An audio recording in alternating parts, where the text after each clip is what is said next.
There is now a built-in excuse if an NBA team is playing on the second night of a back-to-back. So if the Stars don't play as well, if the team actually loses, then there's a built-in excuse because they are playing on that second night of a back-to-back. And this excuse might come from writers, the broadcast team, commentators, the players themselves, or coaches. Back to backs are not grueling. They're a part of the NBA season. And what we used to see are back to back to backs. And now we're just down to two nights played consecutively. And the most back to backs for any team, and there are several teams tied for this, is 16 back to backs during the season. We already know that NBA teams are given every last affordance, and this includes staying at the best hotels and flying on the best planes. Of course, most of the players in the league make at least $1 million per season. And all that's being asked here is that the players play in two basketball games within 24 hours. So the playing time is going to be 40 minutes or less of actual playing time, unless you're playing for Tom Thibodeau. And there are frequent pauses during gameplay. And if there is a blowout, then that means there is even more rest given. And players are typically injured at some point in the season. So there's usually 5 to 15 games that are taken off anyway.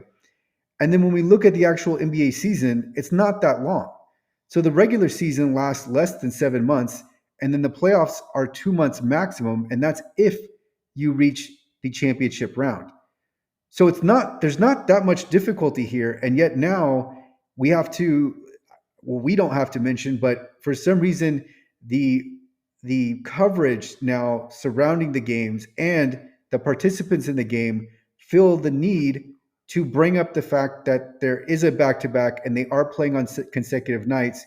And so there is now this built-in deficit and this mindset that it's too difficult to play, and for that reason you're going to see a drop off. And I think that's just it's a weak mentality.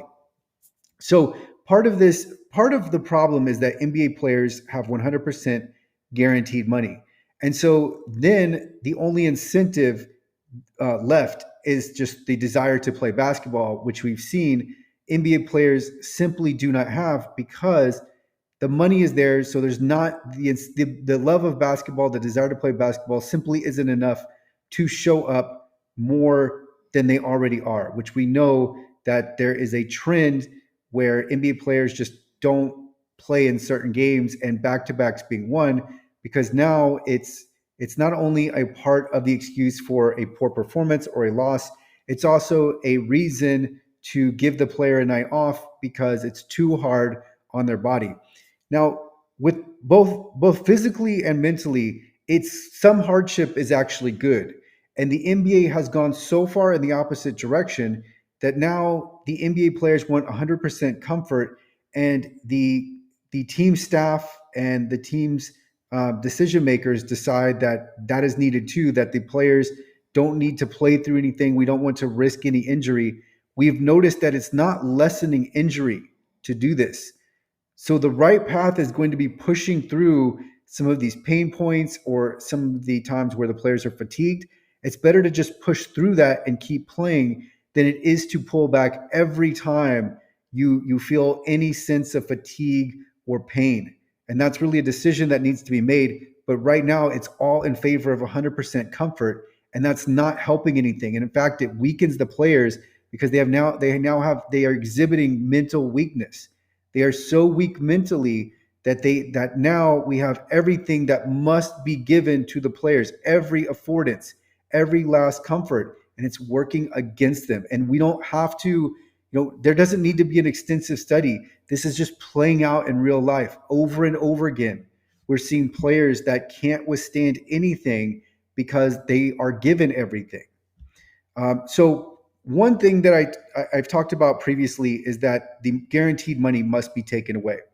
And there's another video I have where I talk about this. I will link to that in the description. But the NBA players need to recognize where the money comes from, because as I continually look at the quotes from players, I'm noticing that I don't think they understand that the money doesn't just appear. The money is not there because the NBA is the NBA.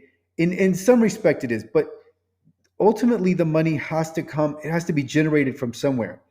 And so the reason why the salaries are as high as they are is because, in part, that the NBA has this longer season of 82 games. And I don't know if you would necessarily call that longer, maybe unnecessarily more games than unnecessarily would otherwise be necessary. But there are 82 games, and there is a preseason for a reason, and that is it generates money. So we have this NBA season, we have the playoffs, and those are because that's all making money for the league. That money gets divided amongst the players, hence why the players in part get paid so much. So the players, what has to happen, ultimately what has to happen is the players must have some of this guaranteed money taken away so that they are now incentivized to push past some fatigue and some pain or some discomfort, or maybe they're just tired, or they just like mentally they want to take a break. There have been too many games, everything feels like a blur. This will help them push past that when they are incentivized to actually play. Right now, some players are only incentivized by their own self, but many players, that internal drive is not enough to push them to where they are playing more games. So that's what needs to happen. The NBA players need to have this taken away, because otherwise we're just seeing them not show up. And this just gets back to the back to back games excuse. This excuse needs to go away. It's not that much to ask that NBA players play on consecutive nights. It's really not difficult, and we have seen this just come up over and over again.